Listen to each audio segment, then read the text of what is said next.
Nova Estela Ciência e Debate, um programa da TV PUC São Paulo, um programa que é gravado semanalmente nas lindas instalações do MIS, Museu da Imagem e do Som, que tem exposições como atualmente quadrinhos, que atrai a cidade de São Paulo para um entretenimento, para um aprendizado e que, além dessas atividades, das exposições mais conhecidas, tem atividades na área da ciência. Temos aqui nesse lindo espaço Cine Ciência, um filme seguido de debate, e também aqui gravamos o Nova Estela, Ciência em Debate, com professores, com pós-graduandos da PUC São Paulo, né? Às vezes temos convidados de fora, mas hoje estamos bem dentro da nossa programação conjunta com a História da Ciência. Enfim, uma parceria do Governo do Estado de São Paulo, através do MIS e da PUC e o seu programa de História da Ciência. Nossa entrevistada de hoje, no Nova Estela, é a querida Tayana Barradas Mesquita, arquiteta graduada pela Universidade Federal do Pará, né? Foi um momento que pintou o Pará na PUC de São Paulo, especialista em arquitetura hospitalar pela Unieuro de Brasília e docência no ensino superior pelo SENAC São Paulo. Recentemente, ela defendeu sua dissertação de mestrado na PUC São Paulo, no programa de História da Ciência, pesquisa com foco em humanização da arquitetura hospitalar. Ela possui experiência de 10 anos na área da saúde, atuando exatamente como arquiteta em hospitais e escritórios especializados. Tayana, super bem-vinda. Tayana é uma das nossas estudantes bastante ativas, agitadoras, animadas, e que defendeu recentemente numa temática bastante original, inédita. Então nos conta aí como é que você chegou na história da ciência e como é que você trouxe essa problemática original para o nosso programa. Bom, eu cheguei na história da ciência através de um amigo que tinha já concluído o mestrado, atualmente está no doutorado, e ele fez a especialização em docência comigo no SENAC e eu demonstrei vontade de sempre querer fazer mestrado, e ele me apresentou ao programa da PUC, conheci o que era a história da ciência, um pouquinho, né, ali no início, para entender como que era a abordagem do programa, e imediatamente adorei toda a parte interdisciplinar, que naturalmente já está, eu acho que um pouco ligada ao que eu faço de arquitetura hospitalar, porque o arquiteto, se isolar enquanto está trabalhando com saúde, ele está perdido, né? É uma área que a gente sempre tem que estar em contato com todos mesmo, de enfermagem, médicos, administração, direção. Em todas as áreas a gente tem que escutar o que tem a dizer para poder fazer um bom projeto. E apaixonada que eu sou por interdisciplinaridade, não pensei duas vezes e mergulhei na história da ciência. Veio para o programa. Fui para o programa na PUC e saí muito mais satisfeita do que eu esperava, porque foi um aprendizado imenso mesmo. Não só para a arquitetura, mas a nossa visão de mundo muda, né? Os professores devem escutar bastante isso, porque é verdade. E como eu sempre trabalhei no tema de arquitetura hospitalar, eu sou especialista e já tenho uma certa vivência, é uma área que eu gosto, claro. Esse assunto da humanização me chamou a atenção porque eu percebi, até mesmo durante a minha prática profissional, que a gente está começando a vivenciar um processo de transformação muito grande nos nossos espaços hospitalares e de saúde de uma forma geral. Não são só as reformas corriqueiras que normalmente acontecem no hospital, mas realmente as nossas concepções de projeto estão começando a mudar para humanizar, para prestar um pouco mais atenção das necessidades do paciente e não necessariamente apenas de todo o aparato tecnológico que já está dentro do hospital, que é extremamente necessário, mas a gente, de certa forma, já se adaptou. Então, estava surgindo essa nova mudança, todo mundo falando sobre humanização, não é só na arquitetura, é na medicina, em tudo de saúde de uma forma geral. E eu vi que a arquitetura estava tendo que se adaptar a isso. Então, eu fui para esse foco, tentar fazer uma análise bem profunda, interdisciplinar, sobre o que originou essa necessidade, né? Porque a gente ouve falar muito sobre, nossa, a gente tem que tratar as pessoas como seres humanos e não como números, e é a coisa certa a se fazer. A humanização, eu acho que ela gira muito em torno desse apelo. Mas se essa fosse a nossa explicação principal, por que demorou só no fim do século XX para fazer isso? Né? Porque nós não começamos antes, então, se é uma coisa assim tão certa, tão óbvia, que nós temos que tratar as pessoas como seres humanos, humanizados e tudo mais. Então, foi esse questionamento que me fez buscar um pouco da história, que necessidade foi essa e de onde que ela partiu, motivada pelo quê, né? Conta para nós, hein? Vamos lá. Essa história. Então, eu me deparei ao longo da pesquisa com outro tema que eu não tinha visto ainda ser abordado com tanta profundidade na literatura de arquitetura, que é a questão da medicalização e do que a gente chama também de supermedicalização. Eu acabei separando em dois momentos para ficar mais fácil de entender, a medicalização e a supermedicalização. De forma assim, resumida, a medicalização ela é quando algum problema que não é de cunho médico passa a ser de cunho médico. Ela é medicalizada. Então, não era sobre a responsabilidade da medicina e, por algum motivo, esse determinado assunto passa a ser de responsabilidade da medicina.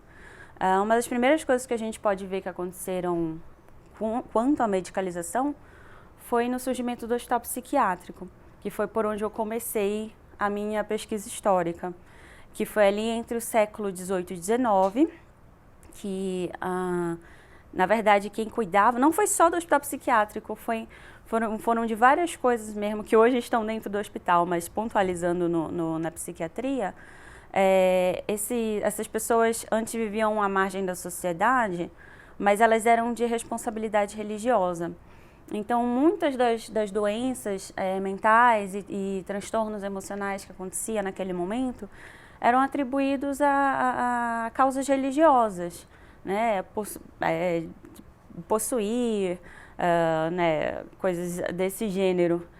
E, logicamente, o tratamento também. Só que a partir desse momento que essa psiquiatria foi medicalizada, isso saiu da ordem religiosa e passou para a ordem médica. E aí, nesse momento, embora ainda esteja iniciando, já estava uma intenção terapêutica por trás disso, né? Já estavam começando a ver que aquilo ali não era necessariamente uma coisa que não tinha jeito. Às vezes, poderia, sim, existir um tratamento.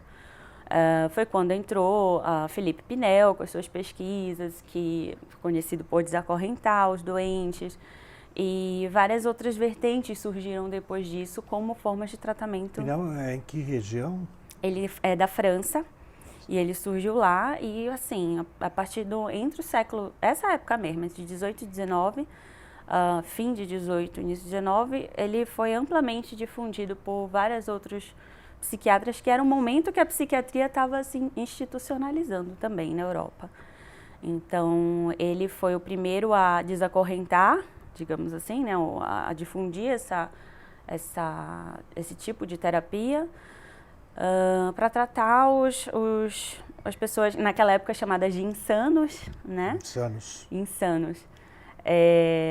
Nos chamados asilos, que a gente pode chamar de hospitais psiquiátricos, na época se chamavam asilos, e o que antes eles viviam acorrentados como realmente animais, assim, né, irracionais, que não podiam se mexer praticamente, e o Pinel desacorrentou e começou uma abordagem de tratamento um pouco mais livre, porém ainda assim um pouco autoritária. E aí que, então, nós começamos a fazer um paralelo com a arquitetura. Desde esse momento, em termos de arquitetura hospitalar, nós podemos pegar um claro exemplo de como que a arquitetura foi extremamente importante para implantar determinadas abordagens terapêuticas. Por exemplo, nesse início com Felipe Pinel, e as abordagens eram ainda um pouco mais autoritárias, precisava de muita vigilância e realmente contato visual, tinha que ter um certo controle sobre os pacientes, embora eles não estivessem acorrentados. Então, se nós pegarmos as plantas dos hospitais, asilos daquela época, a gente pode ver uma semelhança, se não igualdade talvez, de formato com penitenciárias, que é por exemplo, o sistema panóptico, que chama, que é uma torre central com um sistema radial e alas em volta, onde você tem total controle visual, inclusive, do que está acontecendo. Através do formato do prédio, você já consegue fazer isso. Então, os primeiros hospitais psiquiátricos surgiram a partir desse tipo de conformação. Aí teve a panóptica, teve a radial também, que segue o mesmo princípio, com algo no centro e raios para você poder enxergar. E isso eu fui mostrando na dissertação como que a arquitetura, de fato, precisa estar inclusa nesse processo, porque ela ajuda a implantar determinadas abordagens. O tempo foi passando, várias discussões na psiquiatria aconteceram, questões de curáveis versus incuráveis, as decisões arquitetônicas de tipologias dos prédios passaram a ser pautadas nesse tipo de discussão, chegando a determinado momento nos Estados Unidos, onde as plantas baixas eram organizadas com os pacientes mais curáveis ao centro e os incuráveis nas extremidades. Então, foi seguindo essa linha de pensamento e arquitetura sempre junto ao que estava sendo discutido em cada época da história do hospital, e nesse caso da psiquiatria.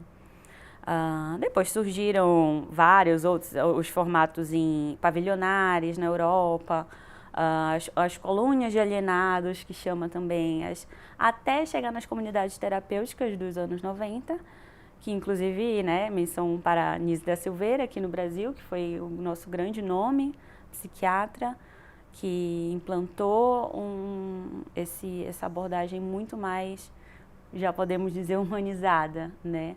Ela viu que o tratamento não precisava ser tão... não precisava tratar tanto esses doentes como de fato doentes. Eles tinham suas realidades e precisavam de respeito acima de tudo. E quando nós vamos... A Nise, só para completar, e é legal aproveitar a oportunidade, né? Todo dia que ela é mencionada aqui no Nova Estela, claro. Né? Ela teve um papel importante pelo, como chamar, o Museu do Inconsciente. Isso, Imagens do Inconsciente, no Rio de Janeiro, que surgiu a partir dos trabalhos feitos no Engenho de Dentro, o hospital psiquiátrico que ela trabalhou. E foi onde ela desenvolveu, de fato, eu acho que pela primeira vez, essa forma de abordagem dela, que até hoje está funcionando, a Casa Nise da Silveira, sob a mesma abordagem. Ela, infelizmente, já não está entre nós, né? Mas o trabalho dela continua firme e forte no Rio de Janeiro. Legal. Pode continuar, desculpa, porque eu só fiz um Tem um parênteses. filme muito bom que eu vi no Nise, né? Nosso filme brasileiro, conta muito legal a história dela, é bem interessante para quem... Fica uma dica aí para os nossos tiver interesse em telespectadores conhecer ou internautas, né? um pouco mais da história, esse filme é muito bom. Nise da Silveira, brasileira, que teve um papel forte aí nessa mudança no tratamento psiquiátrico. Isso, né? No Brasil, sim. Mas vamos retomar a história dos hospitais. E aí, essa parte dos hospitais psiquiátricos foi um pouco para introduzir quais foram, de fato, as mudanças recentes, né, dos últimos séculos, assim, de 18 para cá, de quanto que a arquitetura teve um papel essencial para acompanhar determinados tipos de tratamentos e, enfim, do que se faz em cada época em relação à medicina. Até que chegou no período do século XX, né, juntamente até com as comunidades terapêuticas, mas agora já voltando para o hospital mesmo, sem ser o psiquiátrico, o hospital geral. Eu imagino que o século XX seja o grande boom dos hospitais, né? Com certeza. Inclusive, é no século XX que aconteceram as duas grandes transformações, que iniciou essa que que eu pesquisei sobre a humanização, mas também foi quando aconteceu a primeira grande transformação do hospital, como ele é hoje em dia, né? Que é a transformação tecnológica. Já amplamente abordada em vários trabalhos de arquitetura hospitalar, é muito fácil encontrar várias pessoas muito competentes que escreveram sobre essa primeira mudança tecnológica que aconteceu no pós-guerra. Quando nós tivemos acesso a toda a nossa tecnologia, né, muita coisa se transformou nos hospitais. Nós tivemos que adaptar os espaços para receber grandes ressonâncias e máquinas que estavam vindo por causa da tecnologia e vários outros fatores além desse. Teve que reabilitar a mão de obra que estava invalidada por causa da guerra. Não tinha tanta gente assim, não queriam simplesmente validar aquelas pessoas. Então, foi um conjunto de necessidades que fez os hospitais darem esse boom tecnológico. Então, naquela época, que é meados do século XX, os arquitetos e os hospitais, as administrações estavam todas preocupadas em conseguir acolher essa tecnologia, em conseguir adaptar os espaços para serem funcionais e, de fato, executar o que se propõe, que é a terapia, a cura e sempre tudo isso na medida do possível. Só que chegou um determinado momento, e aí já foi o final do século XX, onde os pacientes, por uma série de mudanças também na nossa sociedade, os pacientes eles não começaram a se comportar mais como receptores passivos de informações. E isso a gente pode ver até mesmo pelo nosso boom das redes sociais, né? E do nosso próprio acesso à informação, que mudou bruscamente no final do século, né? Início do XXI, nesse momento que a gente ainda está vivendo. E os pacientes, em alguns casos muito bem informados, começaram a exigir um pouco mais. Principalmente nos Estados Unidos, que não tem saúde pública, né? E naquela época, pelo menos, inclusive, final do século XX, e ocorre muito aquele sistema de reembolso por plano, então tem muito mais questões financeiras envolvidas, muito fortes. E lá, então, as empresas começaram a correr atrás de um outro diferencial, que não fosse já a tecnologia. Porque qualquer paciente que vai no hospital, o mínimo que ele espera é que ele tenha um raio-x, alguma máquina ali que vá fazer o exame dele, que não era o caso no início do século. Mas como tudo aquilo já se tornou amplamente difundido e disponível nos hospitais como itens básicos, não é mais o que eles esperavam como diferencial. Aquilo era o mínimo, digamos assim, né, para quem vai, o básico. Um exame, um médico, um tratamento era o mínimo que se esperava quando você vai no hospital. E começaram a ver que fazer pesquisas sobre a satisfação do paciente. Na década de 1980 que se tem notícia das primeiras pesquisas de níveis de satisfações do paciente. E a partir daí começaram a ver que quanto maior a satisfação do paciente, mais lucro eles iam obter, que os pacientes às vezes estavam dando sugestões e perguntando por coisas em hospitais que talvez nem custassem tanto assim. Não são questões de obras faraônicas com orçamentos incríveis para fazer uma mudança que vai se adequar a uma exigência do paciente, a uma necessidade do paciente. Às vezes eram coisas básicas e isso que começou a impulsionar essa questão do vamos então incorporar nos nossos projetos, nas nossas reformas, o ponto de vista do paciente. Porque a necessidade dele até então não estava sendo totalmente atendida, não era o foco no momento, não era o que as pessoas precisavam nas reformas anteriores.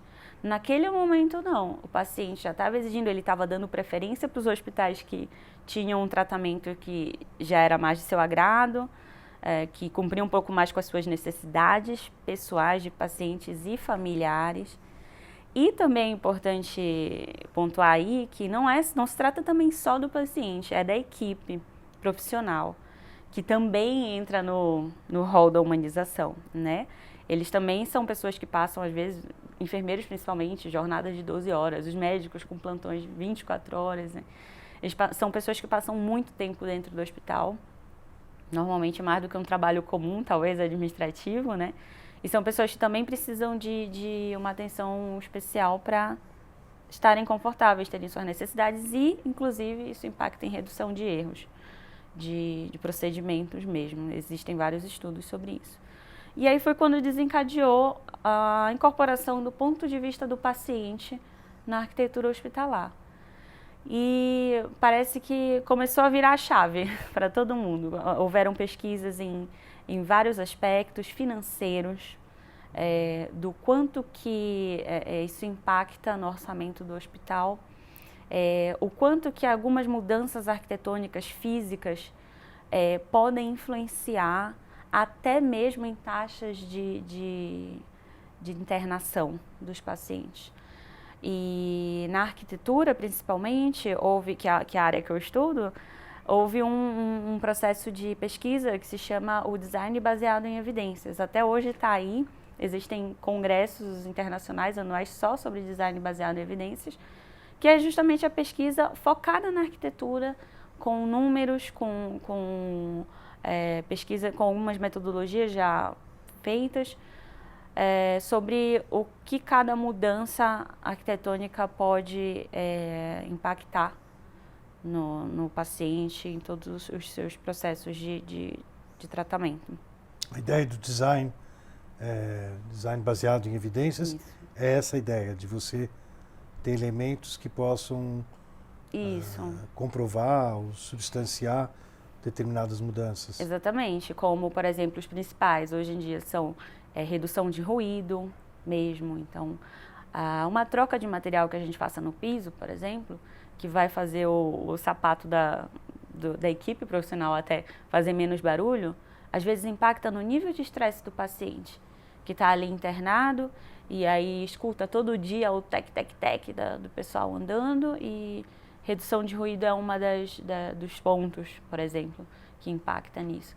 E várias outras coisas. Eu considero um dos mais importantes e que hoje em dia é um alvo das pesquisas atuais mesmo, das universidades, é a questão do controle que o paciente tem.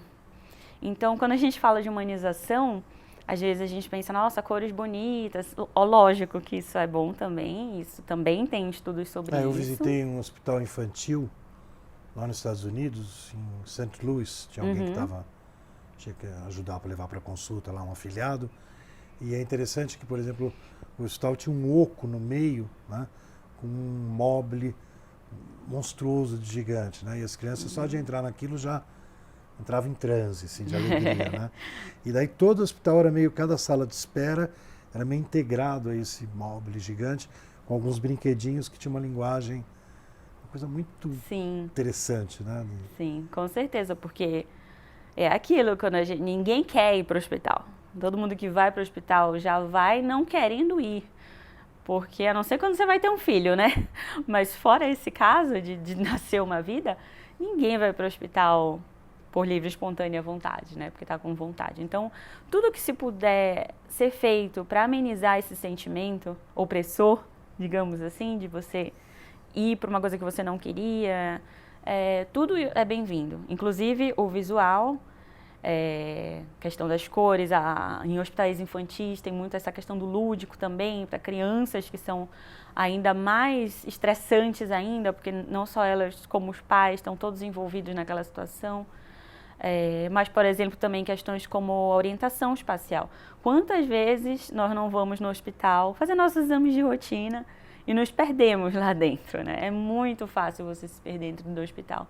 Eu mesma já me perdi várias vezes e eu trabalho com planta de hospital. Eu, teoricamente, sei a direção, mas é muito complicado isso. Isso é um fator que gera estresse. Então, a humanização, na verdade, ela é uma forma de você reduzir o estresse do paciente, do familiar e da equipe.